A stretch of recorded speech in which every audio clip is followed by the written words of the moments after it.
dheessanitti galoon dararaa dhala namaatiif hemmallee dhandhamsiisaa jirti. Akkam jirtan kabajamtoota daawwattoota Oromiyaa Miidiyaa Neetworkii har'a qophii mil'uutti biraatiin waa'ee Itoophiyaanotaa harka guddaan Oromoota ta'anii manneen hidhaa mootummaa Muhammad bin Salmaan Al Saudi keessatti azaaba addunyaa argaa jiranii ilaalla.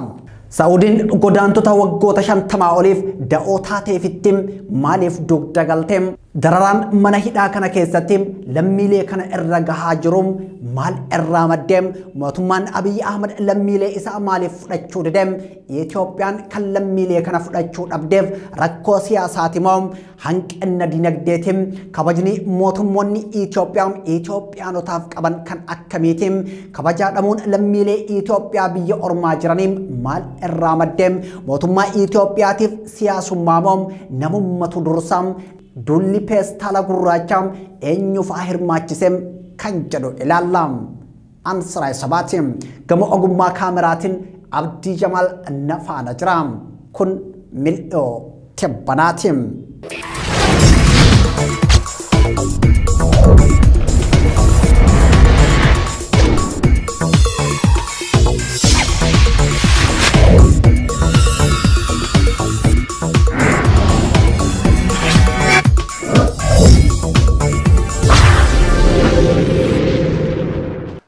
Rakkoon siyaasaa dinagdeem hawaasummaa hojii dhabdummaan hiyyummaa fi rakkoon cabiinsa namoomaa lammiilee biyya gaanfa Afrikaa Itoophiyaa biyyaa baqachiise. Cunqursaan mootummaa fiwudaalizimii adda waraanaatti bobbaasuun sirna waraanaa gabrummaan wayyaanee hammeenyi biltsiginnaa lammiilee Itoophiyaa biyya abbaa isaanii irraa baqachiiseetii jira. Mootii Gonfoo Haile Sillaasee hammam hoogganaa waraanaa Koloneel Mangistuu Haile Maariyaamitti Mallas Zeenaawiitii hammam Haile Maariyaam Dassaalenyitti mootii Edaamoo Abiy Ahmed hammam sirna isaa biltsiginnaatti jireenya lammiilee Itoophiyaa qormaataniitii jiru. Keessattuu maatiin qabsaa'otaa deeggaraaf miseensa dhaabbilee falmattoota dimokiraasii maqaa shakkamaa hamma yakkamaatti dabballee hamma miseensaatti deeggaraa hamma waraanaatti jedhuun dararamni isaan irra gaheem salphaa miti. Qabeenyi isaanii maqaa ABO deeggartaa fi dabballee ABOtiin saamamuun qaamni isaa ammoo hidhamuun reebamuun ajjeefamuun niitiin qabsaa'otaa gudeeddamuun sarbamiinsa mirga namoomaa bal'aan raawwatamuun jireenya dhalattoota saba Oromoo hadheesse. Jireenyi hadhaa'ee qabsoof saba yoo hidhachiisuun meeshaa waraanaa barbaaduuf biyyoota ollaa keessa socho'uun dirqama qabsaa'otaa ta'e. Daandiin bara 1950moota keessa meeshaa waraanaa barbaaduuf gara biyyoota alaatti qabsaa'otaan banamee cunqurfamtoota kumaatamaan biyyaa baqachiisuun hordofsiise. Sabni Oromoo biyya isaa keessatti gabrummaan cunqursaan dhiittaam loogii siyaasaa fi dinagdeem dhiibbaa afaaniin aadaam eenyummaam amantii fi sirna isaa irra gahuun jireenya baqaatiif karaa cirateem Jibuutii hamma Somaaliyaam Yamanii hamma Suud Arabiyaam gamtaa Emireetota Arabaa hamma Qaatar Kuweetii hamma Joordaan Omaanii hamma Bahareen Keeniyaa hamma Eertiraam Uganda hamma South Africa, Sudan hamma Libya, Misr hamma Xaaliyaanii, Faransaay hamma Jarman, Ingiliizi hamma Neezerlaandii, Spain hamma Hoolaandii, Norway hamma Sweden, Australia hamma Canada, US hamma biyyoota Ameerikaa kibbaa lafa cunqurfamtoonni Itoophiyaa itti baqatanidha. Warroonni gara biyyoota lixaa baqatan koola galtummaa gaafatuun mirga lammii biyya sanii ta'uun yommuu argatan warroota gara biyyoota Eeshiyaa imalaniif hereentuun hin argamne.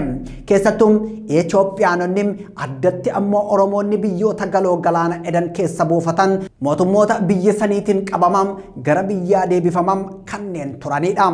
Sabni guddaan gaanfa Afrikaa Oromoon saboota Itoophiyaa keessaa saba hammeenyi impaayeroota Itoophiyaa itti hammaatee fi qabsaa'ota kumaa kitilaan wareegeedha.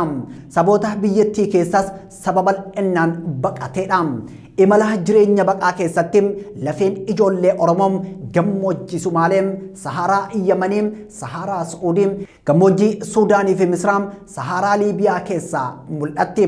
Saharaan biyyoota kanaam lubbuu gabrummaa dadhabdee baqatte kumaatamaan nyaateetii jira. Dubartii Oromoo kumaatamatu safuun irraa mulqameem dallaalotaan gudeedameem dhiira danutuu gabrummaa jibbeem koonyee gabrummaa dallaalotaa keessatti kufeem dargaggoota baay'atuun manneen dallaala Liibiyaa Soomaaliyaa fi Yemanii keessatti osoo tumamu ajjeefame. Kanneen rakkoo jireenya baqaa hunda baqatanii galaana irra gahanii doonii yaabbachuun Soomaaliyaa fi Jibuutii irraan gara Yemaniitti Liibiyaa fi biyya Misraa irraa gara Xaaliyaanitti ce'uuf imala jalqaban baay'een dooniin dhidhimteen sora qurxummii ta'an galaanni Meeditiraaniyaanii fi Hindii haala kaa'u. Kanneen osoo imala irra jiran doonii keessatti hadoodanii bishaanitti of darban garaan bineensa galaana Afrikaa fi Eeshiyaa, Afrikaa fi Awurooppaa addaan qoodem haa dubbatu.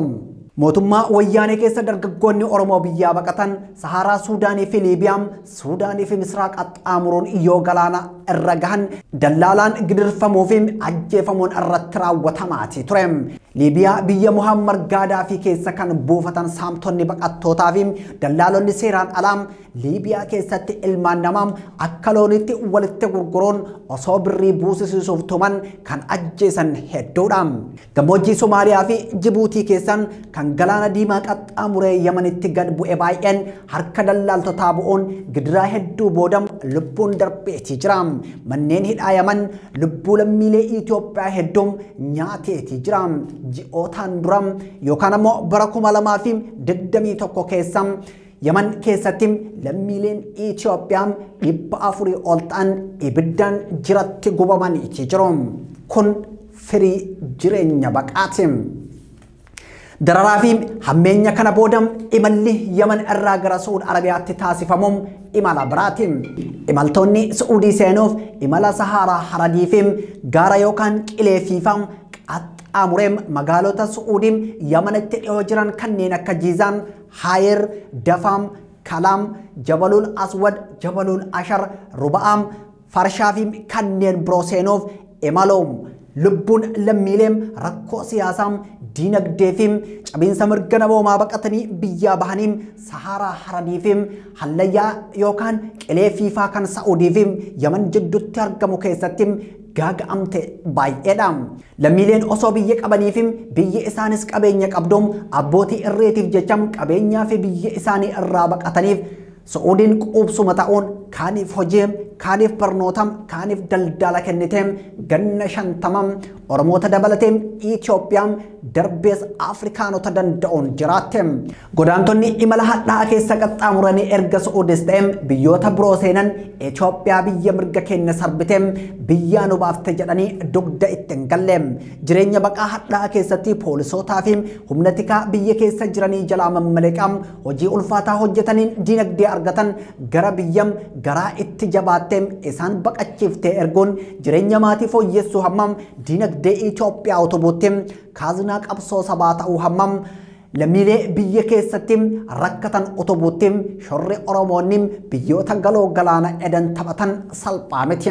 Qabsoo Oromoon harqoota gabrummaa ofirraa buusuuf taasisu keessatti diinagdeen ijoollee Oromoo Saudi Arabiyaa dhangala'eetii jira. Lammiilee naannoo Sumaalee irraa shirri diinaa buqqise qobsiisuuf dhalattoonni Oromoo Saudii jiran qabeenya isaanii hin qusanne. Waggoota afuriif uummata Oromoo gammoojjii Baalee keessatti qubsuma dhabee rakkate jiraachisuuf aarsaan isaan kafalan xinnaa miti. Miidiyaa uummata bal'aa ummataaf dhaabbatee ummataaf hojjetu OMN ijaaruu fi diinagdeen isuu keessatti gaheen sabboontota Oromoo Saudiin olaanaadha. Riiformii siyaasa diinagdee Itoophiyaa keessatti geggeessummaa uummata Oromootiin bara 2018 dhufe keessatti qeerroo rasaasa loltoota adda dimokiraataa warraaqsa uummatoota Itoophiyaatiin miidhaman waldhaanuu hamma maatii wareegamtootaa kunuunsuutti gatiin sabboontuun biyyoota galoo galaana edan kanneen akka Saudi Arabiyaa, Oman, Qatar, Kuwait, Bahrain, gamtaa Emireetota Arabaa kafalan salphaa miti. Biyyoota galoo galaana edan keessaa Saudi Arabiyaa fi Yemen qubsuma lammiilee biyya isaanii irraa dhiibamanii bahanii yoo taatu Yemenitti erga waraanni waliin fulbaanam bara 2014 mootummaa Yemen kan Abdur Rabbaa Mansuur Hadiin durfamuu fi gareen Huutii jidduutti ka'een lubbuun godaantota Itoophiyaa fi Afrikaa biyya san qubatte gaaga'ama muudatte. Gareen Huutii waraana waggootaaf adeemsisaa ture keessatti lubbuun Itoophiyaa Itoophiyaanotaa fi Afrikaanota danuu hobbaasee jira. Gareen kun bitootessa torba bara 2021 magaalaa Sana'aa mana hidhaa Jawaazaa jedhamu keessatti bombii darbuun lammiilee Itoophiyaa caalmaan Oromoo ta'an 450 ol ajjeesuun isaa ni yaadatama. Itoophiyaatti mootummaan Abiy Ahmed, Saud Arabiyaatti mootummaan Muhammad bin Salman erga aangootti dhufanii Saud Arabiyaanis ta'e Itoophiyaan godaantota Saud Arabiyaa keessa jiran dararaa jiru. Mootummaan Muhammad bin Salman godaantota hayyama jireenyaa hin qabne duula biyya isaa keessaa qulqulleessu waggoota lamaaf adeemsisaa tureen dhalattoota Oromoo kuma dhibbootaan lakkaa'aman mana hidhaatti guure. Dhibbootaan kanneen lakkaa'aman ajjechaa fi gocha qaama hir'isuu akkasumas reebicha hamaa irratti raawwatee jira. Lammiileen hidhaa fi ajjechaa reebichaaf doorsisa dhiittaa mirga namoomaaf cunqursaa sabummaa balaaleffachuun biyyaa baqatan biyya ormaattis rakkoo caaluun dararamaa jiru. Biyya Saud Arabiyaa rakkoo Oromoonni impaayera Itoophiyaa jalaa itti dhiyeessan Oromoota irratti raawwachuun biyya godaantotatti dogda galte taatee jirti. Lammii biyyi isii ofirraa ariitee biyya ormaa biyya ta'uufiin biyyoota Arabaa keessatti baratamaa miti. Silaas lammii biyyi ofii hin rifanneef biyyi ormaa akkamitti rifattiin gaafiidha. Biyyi Saud Arabiyaa waggootaaf lafa dhalattoonni Oromoo rakkoo siyaas dinagdee mootummoonni Itoophiyaa irratti raawwatan jalaa itti dhiyeessan taatus waggoota lamaa as dugda baqattootatti kennuun gidiraa fi dararama hamaaf saaxilamaa jirti. Duula hidhaa mootummaan Muhammad bin Salman Itoophiyaanota irratti raawwateen manneen hidhaa daangaa Yaman Naajiraanii hammam daangaa Joordaan Aljawfaatti Jiddaa hamma Dammaamitti Jizaanii hammam Hayrittim Shomeesii hamma Riyaadittim Alkarjii hammam Xaa'ifittim manneen hidhaa lammiilee Itoophiyaan dhiphateedha. Lammiileen kunneen 100 olitti tilmaamamu. Kanneen keessaa 85 ol Oromoota. Biyyoonni biroo kanneen akka Filipiin, Baangaalim, Paakistaan, Hindiif kanneen biroo lammiilee isaanii atantamaan manneen hidhaa Saud Arabiyaa keessaa yoo baasan mootummaan Itoophiyaa Abiy Ahmed Aliitiin durfamuun kan badhaadhinni galmaam daandiin kiyya eda'amuudha jedhuun uummattoota biyya keessaa waraanaan godaantota manneen hidhaa biyyoota galoo galaana edan keessatti dararaman fudhachuu diduun dararaa hamtuu irratti raawwataa jira. Biyyoota addunyaa keessaa Itoophiyaan biyya lammii isiitiif kabaja hin qabne yoo taatu mootummoonni Itoophiyaa ammoo mootummoota aangoo isaaniitiif jecha kabaja lammiilee isaanii mulqaniidha jedhamuun komatamu. Morookoon lubbuu daa'ima tokko kan maqaan isaa Rayyaan jedhamu kan boollatti kufe baraaruuf guyyoota 5 walitti aansuun duula birmannaa yoo taasiftu Itoophiyaan ammoo lubbuu lammiilee 100 olii baraaruuf waggoota 2 keessatti sochiin taasifte Henjirom. Sochiin mootummaa Morookoo fi uummata Morookoo ija miidiyaalee addunyaa hatuun kabajam ilma namaatiif qabaniif yoo jajaman mootummaan Itoophiyaa ammoo mootummaa kabaja lubbuu namaatiif hin qabne jedhamuun suuraan hojjettoota daa'imman Morookoo lubbuu baraaruuf tattaafatanii fi lammiilee Itoophiyaa manneen hidhaa Saud Arabiyaa keessatti rakkataa jiraniin wal bira qabuun mootummaan Itoophiyaa abaaramaa jira. Mootummaan Saud Arabiyaa Muhammad bin Salmaaniin durfamuun qabiinsa mirga hidhamtootaa sarbuun lammiilee jireenya fooyya'aa barbaacha biyya isaa seenan manneen hidhaatti ugguree nyaataa fi dhugaatiin dhibee fi ho'aan qorraa fi daaraan qorqalbii fi reebichaan adabaa jiraachuu isaa hidhamtoonni fi dhaabbileen mirga ilmaan namaa dhaadheessan dubbataa jiru. Ji'oota 6 dura haalli qilleensa biyyoota Eeshiyaa ho'a hamaa ture. Lammiileen kunniin qabbaneessituu ho'aatiin alam mana hidhaa keessatti rakkataa yoo turan ho'a irraa kan ka'e namoonni lubbuun hobbaate baay'ee ta'uu hidhamtoonni yeroo garagaraatti ibsaa jiru. Ho'aa bowwan qaama shifniinessuu fi laaffisuun mallattoolee dhukkubaa hidhamtoota kanneen irratti mul'ataa turee fi lubbuu isaanii galaafataa turedha. Ji'a 6 asammoo waqtiin qorraa seenuun lammiileen kun uffataa fi afata malee peestaala gurraacha uffachuun simintoo qabbanaa irra ciisaa jiru. Uffata qaamatti godhatan ammoo ofirraa fixachuun akka peestaala ofitti maran godhee jira. Sababa kanaan hidhamtoonni hedduun dhibee TB'n wal qabatan kanneen akka saambaa fi qufaa hamaaf saaxilamaa jiru. Kana cinatti hidhamtoonni lubbuu dhaban reeffi isaanii dafee baafamuu dhabu wajjin wal qabatee xiinsammuun hidhamtootam lubbuun jiraniin miidhameetii jira. Dhaabbileen mirga namoomaaf falman kanneen akka Amnesty International, Human Rights Watch fi dhaabbanni dhimma baqattootaa irratti hojjetu United Nations High Commission for Refugees jechuun UNHCR irra deddeebiin bulchiinsa Muhammad bin Salman dhiibbaa baqattootam biyya isaa keessa jiran irraan gahuun akka dhaabu gaafatanis furmaanni hin argamne. Manneen hidhaa Saudi Arabiyaa gurguddaan dhalattootam Oromoo fi saboota Itoophiyaa birootiin dhiphateetii jira. Mootummaan Itoophiyaa kan waraana waliiniitiin biyya raasaa jiru lammiilee isaa biyya ormaa keessatti dhumaa jiraniif birmachuu dideen komii uummattoota Itoophiyaati. Mana hidhaa magaalaa Riyaad Al-Karjii jedhamu keessatti namoonni 20 hammam 30 gaan kan hidhaman yoo ta'u kutaalee hidhamaa 51 jiran keessaa tokkoon tokko kutaa keessatti namni 400 hidhamee akka jiru hidhamtoonni yeroo garagaraatti dubbataa turaniiti jiru.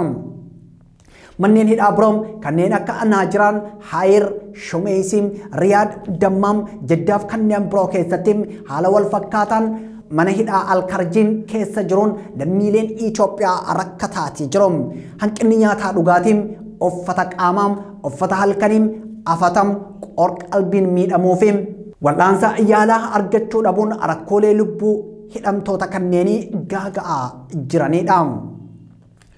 Mootummaan Saudi Arabiyaa mirga baqattoonni akka idil addunyaatti qaban cabsuun dubartii ulfaa ciniinsuu waliin dubartoota hoosisanii fi daa'imman maanguddootaaf qaama miidhamtoota mana hidhaa kana keessatti dararaatii jira. Daa'imman manneen hidhaa keessatti dhalatan dabalatee kanneen haadha waliin qabamanii hidhaman mirgi isaanii guutumatti sarbamuun gaaga'ama lubbuutiif saaxilamaatii jiru. Dararaam Gidiraam cabiinsa namoomaa hidhamtoota kana irratti raawwataa jiru hordofuun fulbaana 3 bara 2020 gaazexaan Ingiliz The Telegraph jedhamuun gabaasa qabatee baheen Itoophiyaan lammiilee isii azaaba manneen hidhaa Saudii keessatti dararamaa jiranitti cal'ifte jedhe. The Telegraph qorannoo rakkoo hidhamtoota kanaa irratti adeemsiseen waajirri qoonsilii Itoophiyaa Jiddam hidhamtoota manneen hidhaa Saudi Arabiyaa keessatti argaman viidiyoo fi suuraa akka gadi hin dhiifneem doorsisaa ture jedhe. Xalayaa chaappaa qoonsilii Itoophiyaa magaalaa Jiddaa jiru ofirraa qabu argadhe jechuun kan gabaase The Telegraph hidhamtoonni suuraa fi viidiyoo dararaa isaanii saaxiluun kabajaa Itoophiyaaf Itoophiyaanota biyya isaanii jiraniif akkam gadi hin dhiifneem akeekkachiise jechuun haala bakka buutonni bulchiinsa Abiy Ahmed lammiilee Itoophiyaa manneen hidhaa Saudi Arabiyaatti qoosaa turan saaxile. Mootummaan Muhammad bin Salman Al Saud lammiilee Itoophiyaa manneen hidhaa biyya isaa keessatti yoo azabu mootummaan Abiy Ahmed Aliim lammiilee isaa manneen hidhaa biyya ormaa keessatti azaaba addunyaa dhadhamaa jiraniif birmannaa dhabe.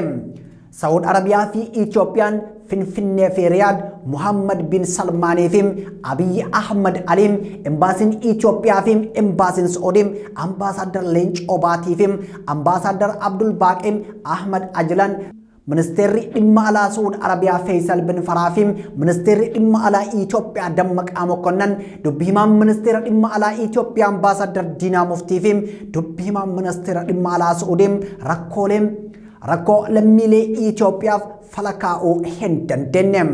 Riyaad Finfinneen lammiilee isii narraa fudhachuu didde yoo jettu Finfinneen garuu Riyaadiifis ta'e lammiilee Itoophiyaa dararamaa jiraniif deebii hin laanne. Jilli Itoophiyaa Ministeera Mallaqaa Ahmad Shideetiin durfamu kan Saudi ambaasaadar Itoophiyaa ambaasaadar Leencoo Baatii Ministeera Deetaa Ministeera dhimma alaa Itoophiyaa ambaasaadar Ridwaan Huseen Muftii Haaji Umariif kanneen biroo of keessaa qabuun gara Saaudiitti imaluu isaanii hordofeem rakkoon hidhamtoota kanaa ni furama jedhamee abdatameetii ture. Garuu hin taane jilli imaleem hidhamtoota manneen hidhaa Saudi Arabiyaaf furmaata osoo hin laatin deebi'ee jedhamuun komatamaati jira. Gareen gara Saudi imale kun ministeera dhimma biyya keessaa Saudi Abdul Aziz bin Saud bin Naif wajjin wal argeem dhimma hariiroo biyyoota lamaanii fi dhimma lammiilee hidhaa jiranii irratti mari'atoo isaa miidiyaaleen gabaasaniitii jiru. Garuu hanga ammaatti tarkaanfiin fudhatame hin jiru. Dararaan hidhamtoonni keessummeessaa jiranis itti fufeetii jira. Mootummaan Itoophiyaa lammiilee isaa manneen hidhaa biyya ormaa keessatti dararamaa jiraniif maaliif birmannaa dhabeem gaafii jedhuuf deebileen garagaraa kennamaatii jira. Kanneen keessaa rakkoo diinagdee fi siyaasaati kanneen jedhanidha. Rakkoo diinagdeem mootummaan Itoophiyaa lammiilee kana gara biyyaa kan galchuu dhabeef rakkoon kufaatii diinagdee hamaan waan isa muudateem galchuu hin dandeenyeefim jechuun namoonni yaada kennan jiru. Garuu yaadni kun namoota hedduu biratti fudhatama hin qabu. Sababbiin isaa diinagdeen Itoophiyaa hangamuu kufaa ta'uun lammiilee Itoophiyaa manneen hidhaa Suudii keessaa baaseem kan galchuu dadhaboo miti. Diinagdeen diroonii waraanaa bituu hin dadhabin lammiilee kanneen galchuu hin dadhabuun yookaan diinagdeen mana tokko haaromsuuf biiliyoonaan dhangalaafamuun lammiilee kanam dararaa keessaa baasuu hin dadhabuun kan jedhuun deebii yaada armaan olii ta'a. Mootummaan Itoophiyaa yaa'ii gamtaa Afrikaa 35ffaa Finfinneetti gurraan dhala shanii hamma 6 bara 2022 adeemsifame irratti hirmaattota yaa'ichaaf paarkii tokkummaatti affeerraa nyaataa baasii miiliyoona hedduun qophaa'e taasiseetii ture. Kanaaf affeerraa nyaataa yeroo tokkottiif baasiin bahu lammiilee kana mana hidhaatii baasee galchuu hin dadhabuun yaada namoota yaada kana falmaniiti. Rakkoon hidhamtoota Suudii keessatti rakkataa jiranii rakkoo siyaasaati jechuun namoonni yaada isaanii dhiyeessanis jiru. Namoonni kunniin dulli hidhaa fi dararaa mootummaan Suudii lammiilee Itoophiyaa irratti taasisaa jiru fedhaa fi gaafii mootummaa Abiyyi Ahmadiin amantaa jedhu qabu. Sababbiin isaa lammiileen kun qabsoo uummanni Oromoo cunqursitoota Itoophiyaa irratti taasisu diinagdeen deeggaruu keessatti shoora olaanaa qabu jedhu. Keessattuu waraana bilisummaa Oromoo diinagdeen utubuu keessatti gaheen Oromoota biyyoota galoo galaana edan olaanaadha jechuun yaada kennu.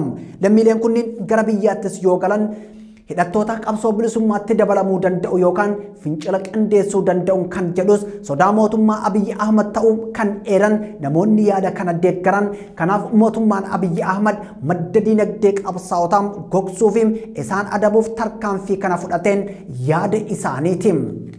Mootummaan Abiyyi Ahmad lammiilee kanneen irraa waan shakkii qabuuf hanga waraana kaaba biyyattii Goolabeem yaada isaa gara bulchiinsa biyyaatti deebisutti hidhaa tursiisuun filannoo isaatiin ammoo yaada xiinxaltootaatiin rakkoo lammiileen kun keessummeessaa jiran yaamicha barbannaa dhabee hammam waamicha dhageettii dhabeetti maqaan itti moggaafameetii jira.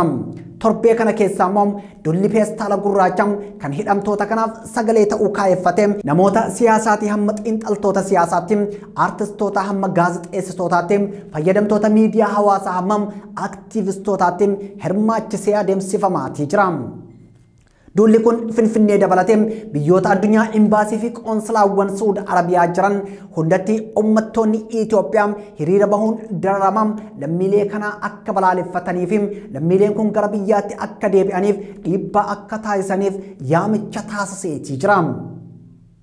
Gareeleen advokaasii fi namoonni dhiibbaa uumuu danda'an hundi dhimma lammiilee kanneenii irratti dhaabbilee idil addunyaa kanneen akka UN, Gamtaa Awurooppaa, Gamtaa Afrikaa, dhaabbata baqattoota idil addunyaa, UNHCR fi kanneen biroo irratti dhiibbaa taasisuu akka qaban hawaasaan gaafatamaati jiru.